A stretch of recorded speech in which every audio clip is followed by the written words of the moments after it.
All right, everybody. How y'all doing today?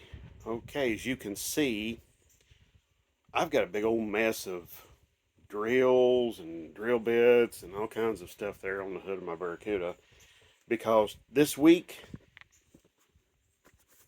is tool week. All right. Now, couple of warnings. One, this is going to be mainly power tools because there's a lot of talk about like hand tools and stuff like that, and a lot of people are informing people, especially younger people, about all of this stuff. But I wanted to focus on some of the power tools some of the younger people are going to need, the newbies, the ones just getting into this kind of, car building, engine building, working on cars, modifying them, rebuilding them, you know, that sort of thing. And I want to show you all some of the tools, power tools you're going to need. Okay. And maybe you can get by without them, but man, it makes your life a whole lot easier if you've got them. You know what I'm saying? Okay, but first of all, let's get something out of the way. You all went and done it. There is now 1,000 over 1,000 subscribers. I am like, wow, you all went and did that, man, and it's phenomenal, phenomenal. I'm just every time I think about it, I'm kind of at a loss for how to describe that, how I feel about that. It's just I'm kind of beside myself or something. I don't know. But anyway, um, it's hard to describe. So, yeah, I'm truly amazed by that. Okay, so let's get to talking about drills. I thought I'd start off with drills because a drill is pretty common. And as far as power tools, it's sort of like one of the first things people are going to be getting their hands on. Now, you notice I've got corded and cordless. Okay, let's go ahead and get that stuff out of the way. Okay, what's the reason for having a corded drill in this day and age? Well, for one, power. Uh, you've got a whole lot of power you can use with a drill like this. Now, this is a half-inch drive, and this is a 3/8 drive. Okay, so yeah, as you can imagine, this one's pretty old. This one was given to me by my grandmother as a graduation present for graduating from high school. So I treasure it still to this day. She's no longer with us. But all right. Now, this one is probably about 10 years old. And it's a hammer drill. I rarely ever use the hammer feature, but it's there if I need it. Now, yes, corded does mean, yes, you have to plug this into an outlet. You are kind of tied to an outlet or to an extension cord, and you're dragging around an extension cord. Um, I'm not going to be highlighting any one particular brand. All of these are Craftsman, yeah, but I seem to have good luck with those. Now, for you, maybe it's Milwaukee, maybe it's uh, have a little brain fart. Maybe it's DeWalt. Maybe there's some other brand, Black and Decker, whatever you like. Okay, good. Go ahead and do that. But look for features when you're buying one. Okay, but let's get back to the corded and cordless. So, corded, yes, you are tied to an outlet, and you are lugging around an extension cord lots of times. However, you do have tremendous potential, tremendous amount of power, uh, and you can do quite a bit of work. And you're not limited by the battery. Okay. Now, cordless is, of course, just the opposite. We have a whole lot of potential here to work without having a cord attached to it.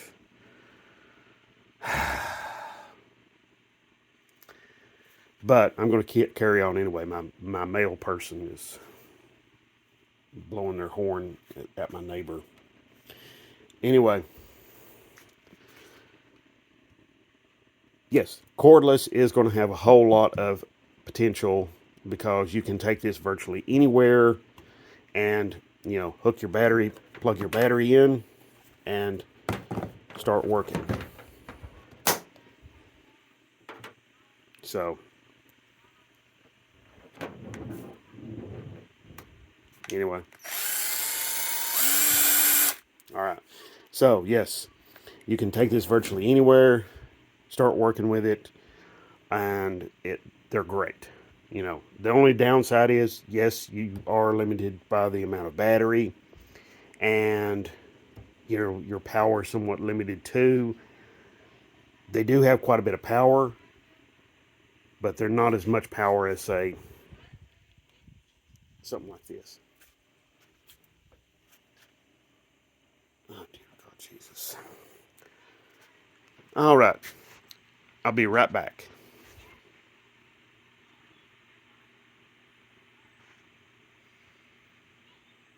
Okay. Sorry about that little interruption. Had a little dog problem. Anyway. All right. So, cordless drills, take them anywhere, do a whole lot of different kinds of jobs with them. Um, I've got the little impact here, and okay, now I can put sockets on the end of this. This is just a bit that you just clip into there. See if I can undo it with one hand. See? Okay, and I can put a whole big variety of sockets on there. This is 1/2 inch drive. I've got these in 3/8 and in 1/4 inch drive too. But this is just a hex drive end. See? So, anyway, so this allows you to use a whole bunch of different kinds of tools like these. Sockets up here, screwdriver bits, allows you to use this, or you can use these and this here too as well. You can also use it with this quick change coupler right here as well, and here's a magnetic coupler as well. And you have Torx bits here. Yeah, I've got Allen key or hex key bits here. I've even got a couple of four square drives right there. There's 3 and there's 1 right there. Flat tip, Phillips head.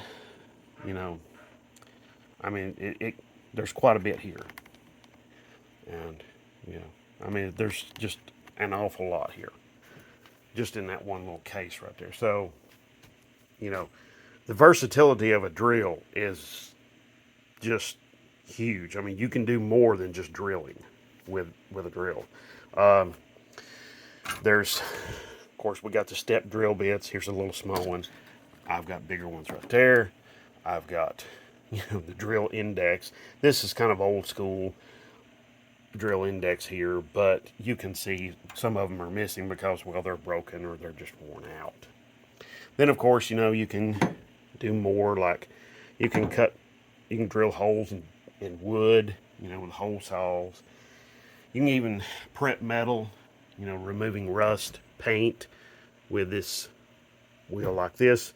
Be careful, some of these aren't the greatest. This will turn and then this will bog down if it gets too, in a situation that's too hard.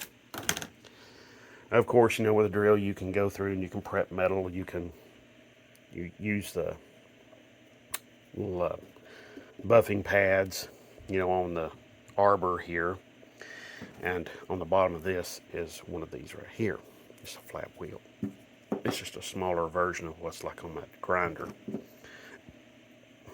Then, of course, you got wire wheels you can use. Here's another flap wheel, but this just is on a different angle. Okay. Then, of course, you got grinding stones you can use, and there's even carbide bits you can use. These tend to work better like in a die grinder, but hey, if you've got a drill and that's all you've got, there you go. You can do that. Of course, there are also the drill bits that has the hex here, just like what I was saying with this small impact right here. But the hex is really nice when you use it in a regular drill because you put it in a regular drill, it doesn't have the tendency to spin in the drill chuck like a regular drill bit will. Okay, see, like, see how this is round, and that one over there I just showed you is hex, you know. So now, of course, one of the downsides, I got off on a little tangent there. One of the downsides to the cordless is, as you probably have already known, may have already known, one of the downsides is that the batteries only last so long, so you're changing batteries out, you know. If you've got multiple batteries, that may not be that much of a problem, but if you're doing a big, you know, quite a big, large job, let's say I'm stripping all the paint off this hood here, or maybe off the roof of the Barracuda, or something like that, and I'm using something like this, then I'm going to be at it a while, and so I'm going to be, you know, I'm going to be going through batteries. So what I want to do, what I'm probably going to want to do is I want to use one of my corded drills and just do that instead. Okay. Now, one of the things to keep in mind about any drill, regardless of what you buy, is, you know, these are the drills I'm going to be using here in the shop mostly. I will use these in the shop here in the garage, but most, you know, you don't usually use these outside of the garage much, simply because they are corded. I have to take an extension cord. It gets to be a hassle. So there is a place for these. There's a place for these. Okay, but when you're buying one of these, you know, new or used, cordless or corded, some things to look for: cord protector, which, as you can see right here, I need to repair that.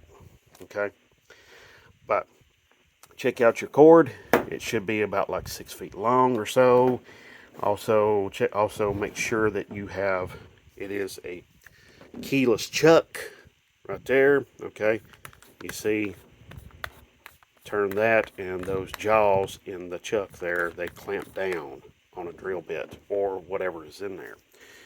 Now, this is an old school style, older style. This is a keyed chuck. Okay, smaller chuck too, 3/8, ½ inch. There you go. But whenever you're dealing with either one of these, any of these, you just want to look through and want to make sure that it has features, the features work. You know, if you're looking at one of these used, make sure that everything works. Like this here, you know, that holds the button down. So if I'm drilling large hole, you know, drilling a very large hole, that holds the button down for me. Or if I'm cleaning a large piece of metal with the drill, like with that, then I don't have to sit there and hold the button down. Okay. Now, of course, you also want to make sure that if it's a hammer drill, that it actually works. Okay. You also want to make sure that you can, let's see here.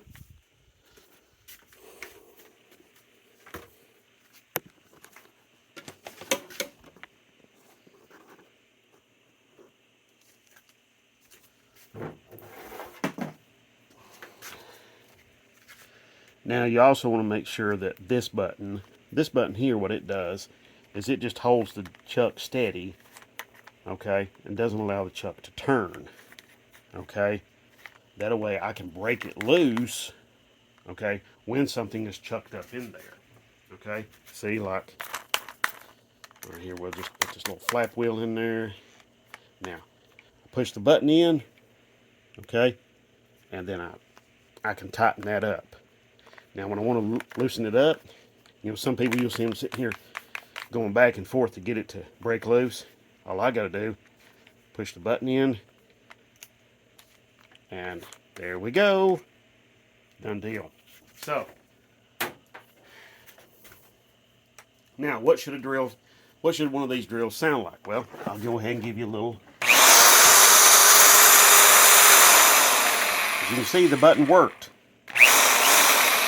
Of course, you want to make sure you've got reverse,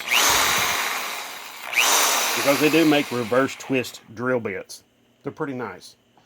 If you have a handle, you want to make sure that you can rotate the handle around, tighten it back down, use it, whether you left hand, right hand, whatever. Okay? So, that's just some stuff about your typical corded drill. Your cordless drill will have some similar features. Oh, this one has a little level in the back of it that will tell me if I'm, straight when I'm drilling and I'm trying to drill a straight hole.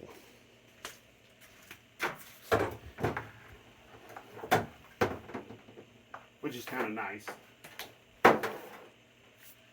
Of course, with any of these, anytime you're using a power tool, use eye protection. I think that goes without saying. Okay? Furthermore,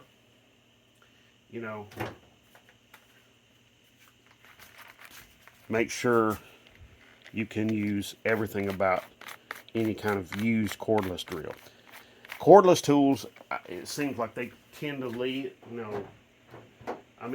power tools pretty much don't live easy lives.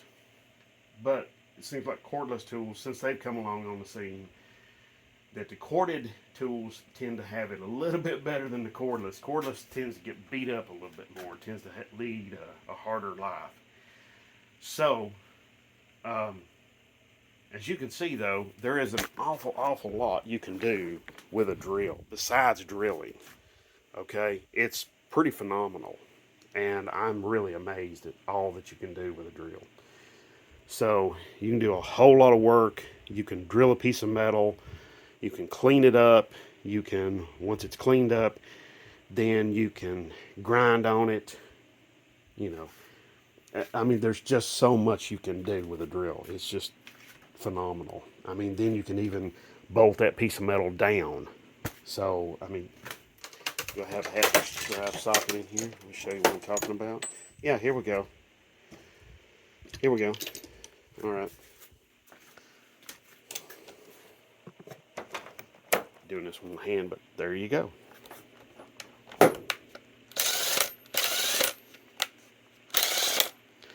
So, there we are. Pretty damn nice. So, that'll allow you to run nuts or bolts down. Then you go back. That thing does not torque down. These smaller ones usually don't torque down really high. Their torque rating is not that high. So what you do is you go back and torque that bolt or nut down by hand. Okay, so there you go. Now,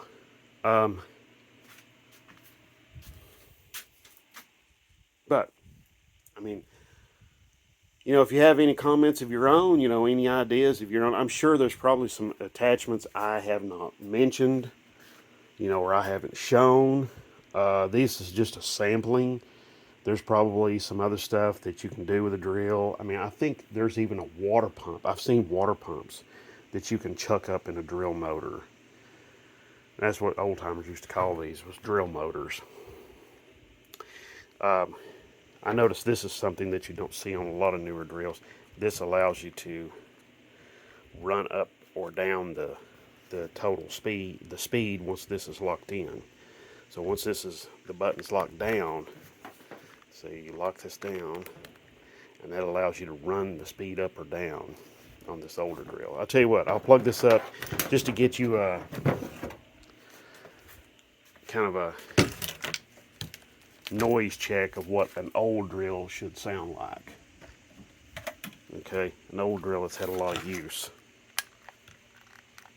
If I can get it to work. Okay.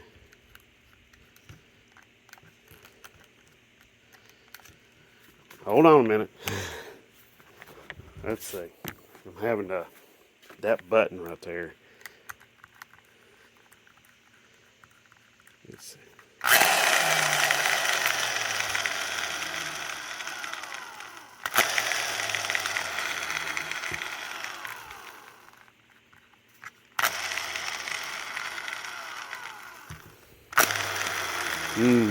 I think my brushes in there are getting worn out.